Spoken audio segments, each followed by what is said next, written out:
And now for a Next News special report. Good evening. Time for a report that's alarming as it is critical. In Arlington, Virginia, a neighborhood was rocked by an event so explosive, it's hard to believe. It's not from a movie scene, but it's no fiction. A man's home, his fortress, turned into a fireball, lighting up the night sky and sending shockwaves through a community. This isn't just a story about an explosion. It's a tale of mental breakdown, confrontation, and unexpected devastation. Who was this man who turned a quiet neighborhood into a scene of chaos? What led to this dramatic and fiery standoff? And what does this mean for the safety and security of our neighborhoods? These questions deserve answers, and tonight we're digging deep.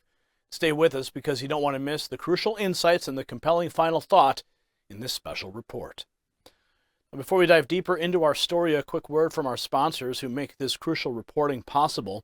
In a world full of uncertainties, much like an unpredictable nature of the Arlington incident, we all seek something reliable. This is true for news and our health. While there's no magic solution to prevent unexpected events, there is something close for anti-aging. It's a special type of collagen proven to maintain skin elasticity and reduce signs of aging more effectively than typical store products. Thousands have already seen a difference. It's our way of ensuring you're prepared, at least in one aspect of your life. Get 53% off now at healthwithgary.com. Don't wait for a miracle. This is as close as it gets. Now, in Arlington, Virginia, a shocking event unfolded that rattled the core of a quiet neighborhood. What started as a police response to reports of a man firing a flare gun escalated into an unimaginable catastrophe. The scene, 800 North Burlington Street, where James Yoo, a man on the edge, turned his home into a fortress of paranoia. Watch.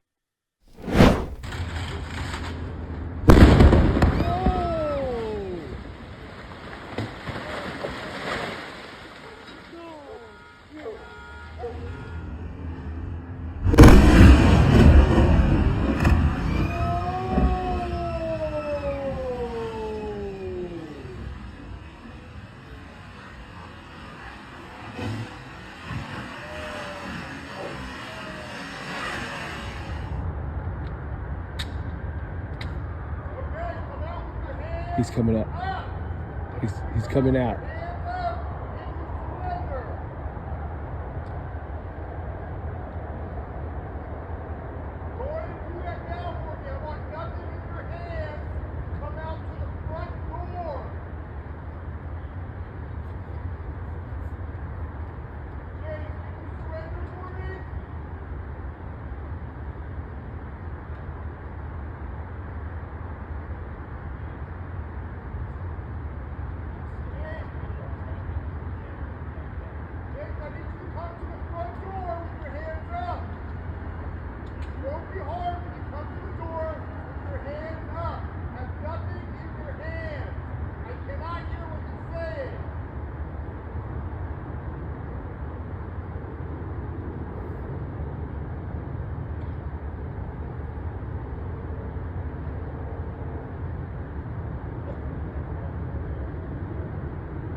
Oh. Nope.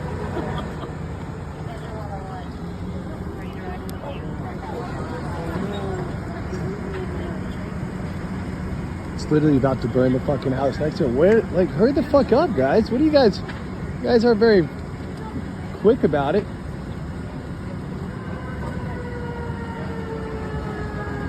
Jesus fucking right.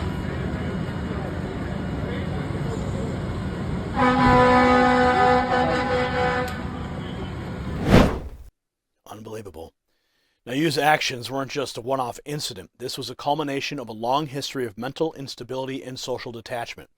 A man once respected, the former head of global security at the U.S. government's Committee on Foreign Investment spiraled down a path of delusion and aggression. His mental state, once a private battle, became a public hazard. This incident raises serious concerns about mental health and its impact on community safety.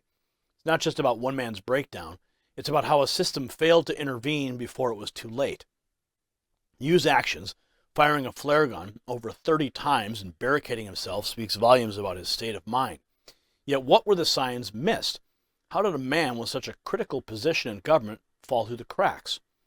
The explosion, a massive fireball witnessed by neighbors and captured in that chilling video, was not just the physical destruction of a building, it was a manifestation of a life crumbling under the weight of paranoia and isolation.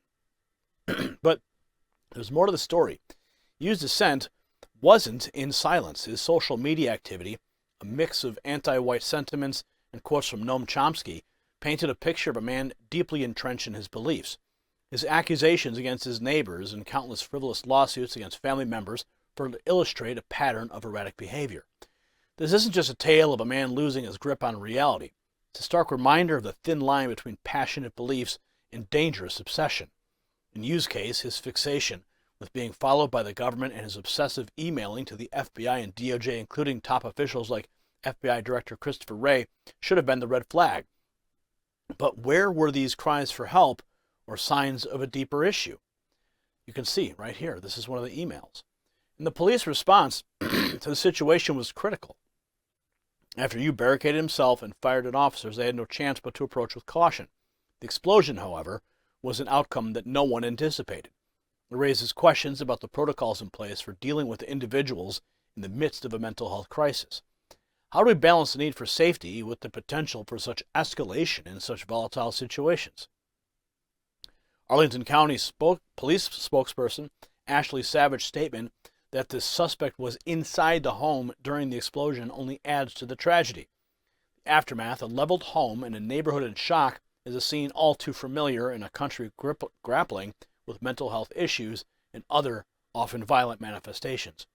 But let's take a step back and consider the broader implications of this incident. It's not just about James Yoo and his tragic end, it's about how we, as a society, deal with mental health. How many more James Yoos are out there, teetering on the edge, unnoticed until it's too late? You can see here, James Yoo's paranoia grew stronger and stronger. He began publicly accusing his neighbors of being spies. In the aftermath, we're left with a neighborhood torn apart, not just by the explosion, but by the realization of what can happen when someone in crisis is left unchecked. The signs were there: Yu's online rants, his confrontations with neighbors, and his increasing detachment from reality. Yet the system designed to protect and intervene failed. This incident is a call to action. It's a reminder that mental health is not a distant concept, but a very real and present danger. It requires attention, understanding, and most importantly, action.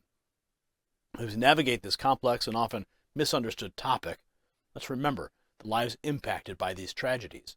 They're not just headlines, they are neighbors, friends, and family members. We must ask ourselves, how can we better identify and support those struggling with mental health issues? How can we ensure that a cry for help was not met with silence or worse, tragedy? The Arlington explosion is more than a news story. It's a wake-up call to a pressing issue in our republic. If you got value from this report, tap subscribe and stay informed. It's not just about staying up to date. It's about being part of a conversation that could potentially save lives. The story is a stark reminder that mental health is not just a personal issue. It's a community concern and a national safety issue. As we conclude this report on the tragic explosion in Arlington, it's crucial to understand why this story matters to every American. This incident is not just a tale of a man's breakdown. It's a reflection of our society's approach to mental health and crisis management. James Yoo's story is a stark reminder that mental illness can manifest in the most extreme and destructive ways when left unchecked. It's a call for awareness, for action, and for a system that doesn't just react to crisis but prevents them. The story is about more than just a neighborhood in Virginia. It's about our national character, our ability to recognize and address the signs of mental turmoil before they escalate into tragedy. It's about ensuring that the James Yoos of our nation receive the help they need before a situation turns catastrophic. So let this be a lesson to all of us. Mental health is a critical issue that deserves our attention, compassion, and our action. In our republic, it's our duty to look out for one another, to prevent such tragedies from unfolding in our own backyards. Congratulations, you made it to the end of the video. Now keep up your quest for truth with this next news report. And if you found our channel enlightening, join the millions who agree with you. Tap subscribe. Thank you for watching the Next News Network.